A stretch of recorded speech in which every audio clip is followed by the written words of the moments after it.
Dear students of class 11th، آج کا ہمارا موضوع ہے خواجہ میر دارد کی غزل نمبر 1 کی تشریح۔ پیج نمبر ہے یہ ہماری نصابی بک کا 122۔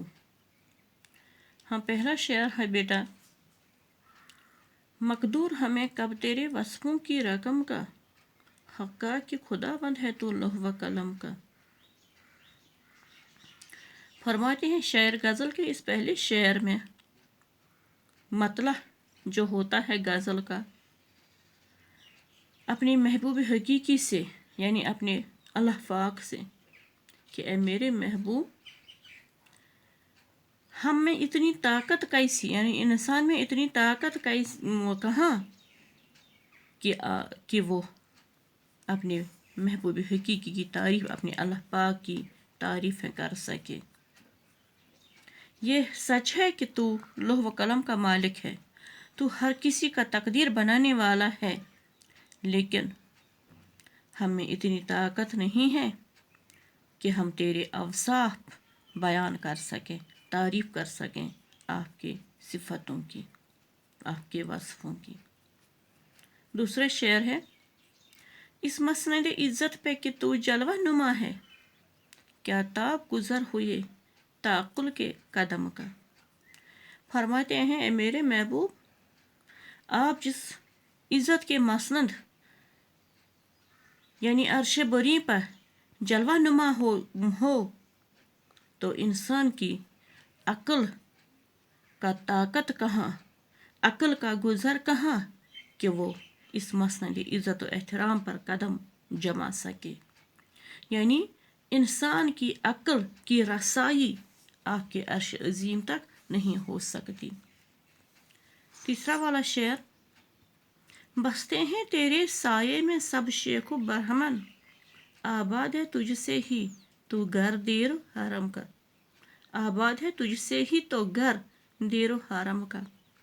فرماتے ہیں اے میرے محبوب، آپ کے ہی سائے میں ہر کوئی اس دنیا میں بستا ہے، آباد ہے، چاہے کوئی شیخ ہو، برہمن ہو، مسلمان ہو یا کسی اور مذہب کا ہو۔ تیری ہی وجہ سے اس دنیا میں دیر و حرم یعنی مسجد اور مندر کا گھر آباد ہے، یعنی تجھ سے ہی اس دنیا میں سب کچھ آباد ہے۔ اس دنیا میں تو ہر کسی کا سایہ فگن ہے اس دنیا میں۔ اس کے بعد والا شعر: ہے خوف اگر جی میں تو ہے تیرے غضب سے، اور دل میں بھروسہ ہے تو تیرے ہی کرم ہے، تیرے ہی کرم کا۔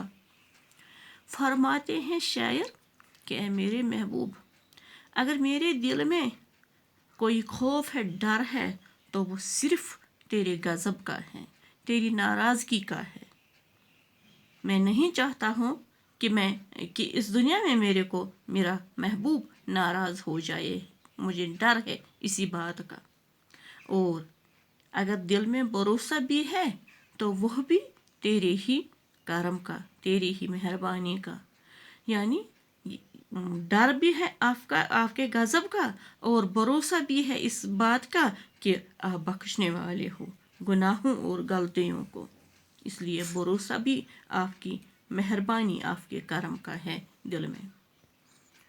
آخری والا شعر: ماند حباب آنکھ تو اے درد کھلی تھی، کھینچا نہ پر اس بحر میں عرصہ کوئی دم کا۔ فرماتے ہیں غزل کے آخری شعر مقطع میں کہ اے درد، اس دنیا میں ہماری آنکھ کھلی پانی کے بلبلے کی طرح، یعنی ہم آئے ہیں اس دنیا میں، انسان آیا ہے اس دنیا میں پانی کے بلبلے کی طرح جو اٹھتے ہی ختم ہو جاتا ہے۔ اسی طرح انسان کی زندگی کا مقصد ہے اس دنیا میں، یعنی بے ثباتی کا اظہار کرتے ہوئے فرماتے ہیں شاعر کہ اس دنیا میں انسان کی زندگی کسی اس بحر میں، اس سمندر میں، اس دنیا کے سمندر میں زیادہ دیر تک قائم رہنے والی نہیں ہے۔ جیسا کہ ایک پانی کا بلبلہ اٹھتا ہے تو اٹھتے ہی ختم ہو جاتا ہے، اسی طرح انسان کی زندگی ہے اس دنیا میں، آتے ہی کچھ دیر کے بعد ختم ہو جاتا ہے ہر کوئی شے اس دنیا کی۔ باقی وسلام، یہ تھی تشریح غزل نمبر 1 کی۔